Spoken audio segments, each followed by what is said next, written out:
Di video kali ini gue akan jelaskan tentang investasi saham untuk pemula. Yang gue harapkan di akhir video nanti ya, kalian tuh udah bakal ngerti soal apa itu saham, dan juga yang paling gue harapkan kalian tuh udah bakal bisa mengerti gitu cara memilih emiten berdasarkan dengan pengetahuan kalian sendiri gitu. Bukan lagi berdasarkan rekomendasi orang lain ataupun sosial media ataupun prediksi dari orang-orang yang nggak kalian kenal gitu, atau bahkan ngawur gitu. Nah, langsung aja tanpa basa-basi kita akan masuk ke pertanyaan pertama, yaitu apa itu saham. Jadi saham itu simpelnya seperti suatu bagian kecil dari perusahaan yang bisa kita miliki, teman-teman. Nah, contohnya seperti apa sih? Kita ambil contoh misalkan perusahaan Bank BRI lah ya, yang sering kita lihat ya. Nah, Bank BRI kita bayangkan seperti suatu pizza yang sangat-sangat besar ukurannya. Nah, kemudian pizza yang sangat besar tersebut itu dipotong sebagian kecil gitu. Kemudian sebagian kecil potongannya itu dijual ke publik atau ke umum. Nah, kita itu bisa membeli sebagian kecil dari potongan pizza tadi yang udah dijual ke publik atau umum, teman-teman. Nah, ketika kita membelinya, maka kita memiliki bagian kecil dari perusahaan tersebut. Nah, konsep saham itu sama seperti kita itu membeli suatu perusahaan atau bisnis. Simpelnya seperti itu ya, teman-teman. Bukan kita itu kayak judi ataupun hal yang scam gitu. Jadi saham itu ada fundamentalnya, teman-teman. Ada perusahaan di baliknya. Kemudian pertanyaan yang kedua, kenapa kita harus memilih investasi saham daripada yang lain? Sebenarnya kalau menurut gue pribadi nggak harus ya, teman-teman. Tapi kalau kita bandingkan dengan aset kelas yang lain gitu ya, dengan ya tentunya dengan profil resiko masing-masing ya. Kalau misalkan kita bahas soal obligasi, reksadana, atau mungkin nabung gitu ya, itu kan returnnya sangat sedikit ya, teman-teman. Bahkan kalau nabung ya itu malah nggak dapat return ya, malah tergerus inflasi gitu. Nah, maka dari itu saham adalah is the best choice ketika kalian tuh pengen dapat keuntungan ataupun return yang maksimal gitu menurut gua. Tapi ya itu balik lagi ke profil resiko kalian gitu. Uh, Saham dengan profit yang menjanjikan lumayan besar atau maksimal gitu ya, tapi juga diikuti dengan resiko yang juga tinggi, teman-teman. Jadi dengan volatilitas yang sangat-sangat tinggi juga gitu. Jadi ketika kalian pun profil resikonya bukan di saham, ya jangan memaksakan diri untuk main saham gitu menurut gua. Reksadana ada kok dengan keuntungan yang juga lumayan gitu. Tapi kalau gua prefer, karena gua anak muda, gua nggak punya tanggungan apapun, gua masih punya orang tua, gua nggak punya pasangan istri gitu ya. Ya jadi oke-oke aja gitu untuk buat investasi saham gitu. Kemudian pertanyaan yang ketiga adalah dari mana kita tuh bisa dapat keuntungan dari saham gitu. Nah, simpelnya keuntungan yang bisa kita dapat tuh ada dari dua cara, teman-teman. Yang pertama itu dari capital gain, dan yang kedua itu dari dividen. Nah, capital gain itu adalah selisih harga, teman-teman. Gua kasih contoh ya, misalkan nih kalian beli emas misalkan ya di tahun 2024 misalnya ya, di harga 1,5 juta per gram. Ya, kalian beli 1 gram misalkan ya. Nah, kemudian kalian jual di tahun 2026 dengan harga misalkan sekarang udah 2.500.000 misalkan ya.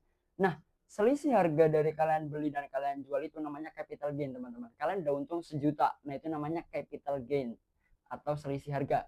Nah, kemudian yang kedua itu ada dari dividen. Nah, dividen itu apa sih? Jadi kan perusahaan yang kita investasikan itu kan biasanya ada profit ya, teman-teman ya, atau keuntungan gitu ya. Nah, profit atau keuntungannya itu ada ya ada beberapa cara gitu untuk dikelola oleh perusahaannya gitu. Tapi ada juga yang memilih untuk dibagikan lagi ke pemilik sahamnya atau pemegang sahamnya dengan cara membagikan dividen, teman-teman, atau keuntungan. Nggak semua, tapi ada sebagian kecil yang dibagikan gitu.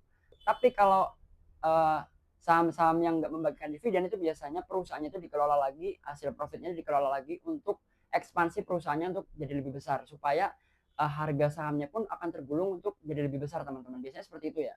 Pertanyaan selanjutnya, gimana sih cara kita bisa membeli saham gitu? Nah, simple, teman-teman, cara kita bisa membeli saham ya. Cara kita mau beli saham itu nggak langsung ke perusahaannya, teman-teman, atau nggak langsung ke Bursa Efek Indonesia gitu, nggak bisa ya.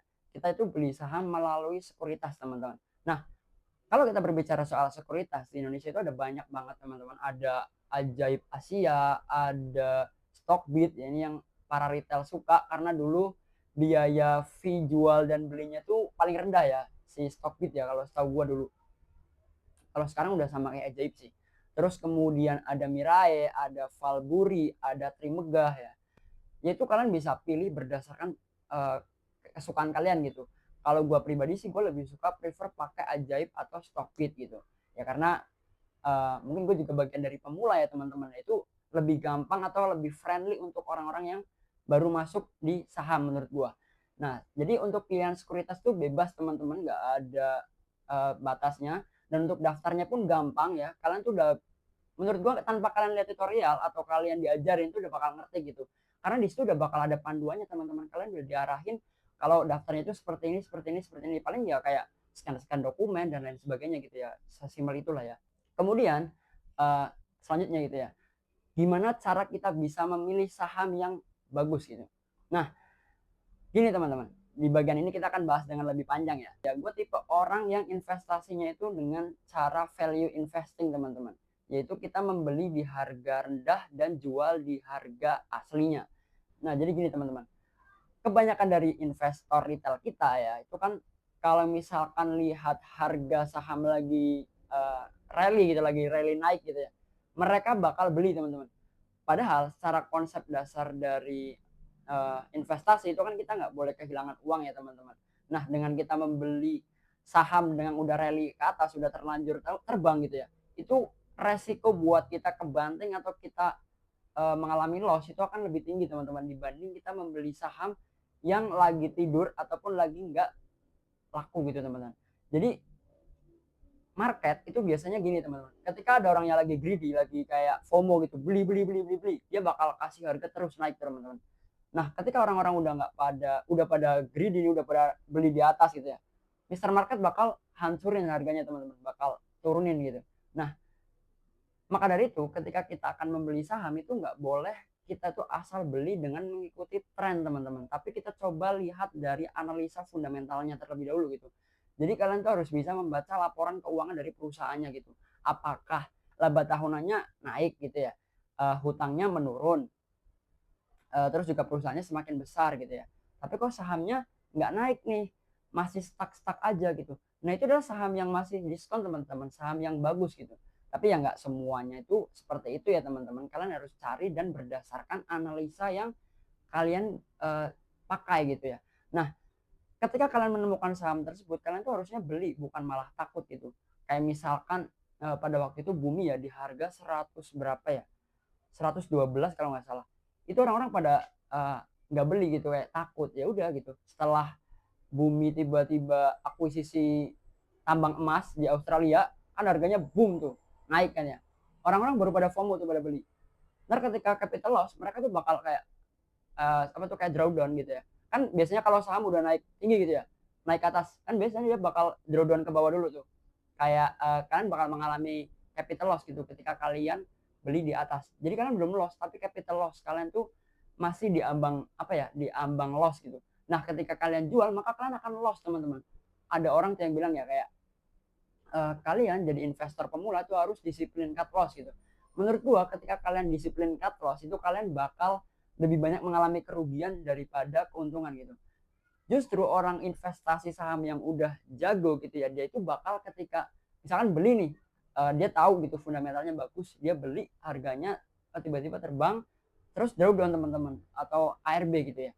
Nah karena dia udah tahu fundamentalnya itu bagus, dia tuh bakal tembak lagi dengan lebih gede teman-teman. Karena apa? Karena suatu saat dia bakal rebound lebih tinggi dari harga yang arah tadi teman-teman. Misalkan dia arah 2 kali, ARB sekali gitu, dia itu bakal rebound lagi ke atas teman-teman, ketika kita tuh paham fundamental dari perusahaannya itu emang bagus gitu, tapi harganya itu lagi murah gitu. Tapi ketika kalian itu beli perusahaan yang fundamentalnya nggak ngerti, kalian aja nggak tahu ini perusahaan apa, bergerak di bidang apa, atau bahkan pemiliknya siapa, dirutnya siapa, itu menurut gue ya susah teman-teman. Kalian harus paham. Misalkan kalian mau beli eh, sahamnya Barito gitu ya, ya kan harus tahu gitu eh, yang punya siapa, penggeraknya siapa gitu, track recordnya seperti apa, seperti itu teman-teman. Jadi analisa saham itu kompleks, nggak hanya dengan analisa teknikal kayak wah kemarin habis ini nih, habis turun kayaknya dia bakal rebound ke atas deh. Jangan pakai kayaknya teman-teman, tapi kita coba harus analisa dengan secara full teman-teman. Karena apa ya, investasi saham itu sama seperti kita ketika kita membeli suatu barang elektronik, teman-teman. Misalkan kita beli Magicom gitu ya. Nah, ketika kita mau beli Magicom kan kita bakal cek ya, Magicom ini spesifikasinya seperti apa, pabrikannya gimana, terus apakah dia awet atau enggak gitu ya.